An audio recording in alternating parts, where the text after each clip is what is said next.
Oui, vous savez que le secteur de la pêche et de l'économie maritime occupe une place très importante dans le cadre du plan Sénégal émergent.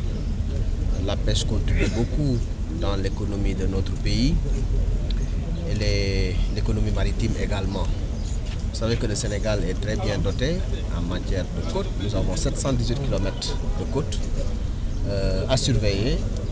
Et nous avons des activités économiques très variées qui concernent donc les pêcheurs qui vont en mer pour pêcher, les mareyeurs qui sont des relais pour rapprocher les produits de la pêche des consommateurs, mais également beaucoup d'activités au niveau des femmes, les femmes qui interviennent dans le secteur du mareyage.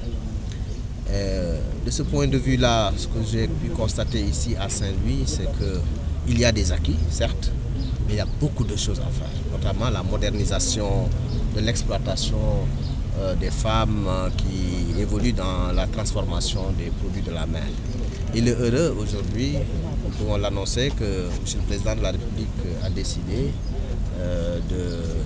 d'investir 250 millions pour les femmes qui sont au niveau de Gokhumbath.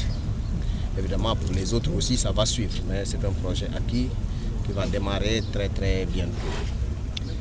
Également, en matière de pêche, vous savez que la proximité que nous avons avec notre pays, le pays ami, la Mauritanie, qu'on a souvent des problèmes avec nos pêcheurs. Et de ce point de vue, nous travaillons en étroite collaboration avec M. le gouverneur de la région, avec ses services, avec nos voisins et amis, la Mauritanie, pour que très prochainement nous puissions signer les nouveaux accords de pêche. J'ai beaucoup discuté avec les exploitants, les pêcheurs, et nous allons d'ailleurs y revenir largement demain en CRD, Comité régional de développement, consacré aux activités diverses. Nous avons également visité les différents sites qui vont abriter un projet extrêmement important qui est dans le cadre du PDT, le plan de développement du tourisme de Saint-Louis et de sa région. Il y a un volet extrêmement important au niveau de la pêche et des affaires maritimes. Et de ce point de vue, nous avons donc vu le site. Il y a aussi des choses à faire à ce niveau-là parce qu'il y a des installations anarchiques et des décisions vont être prises pour libérer le site pour que ce projet très important puisse voir le jour rapidement au grand bénéfice des populations de manière générale, mais particulièrement également des pêcheurs. Parce que ce sera vraiment un port moderne qui va intégrer des dispositifs modernes pour les pêcheurs. Également, nous avons vu qu'il y a une nécessité de mutualiser les ressources. Le gouvernement confirme déjà que la mutualisation existe, il suffit simplement d'en faire la demande. Parce que nous avons besoin quand même de surveiller davantage nos côtes, nous avons besoin d'encadrer nos pêcheurs pour les aider davantage. Et également, nous ne cessons de le dire, il faudrait que nos pêcheurs, disons, se conforment à la réglementation qui est de leur intérêt.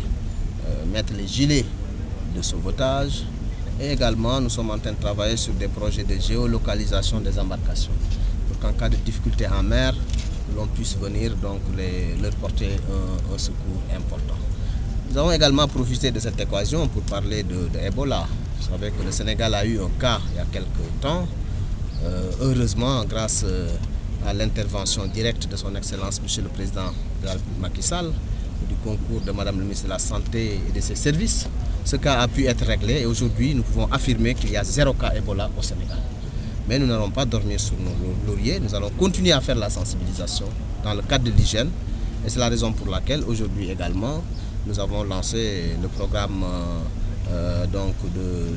d'hygiène et de lavage des mains au niveau des pêcheurs grâce au concours de la JICA, du Japon et de la JICA, pour que ces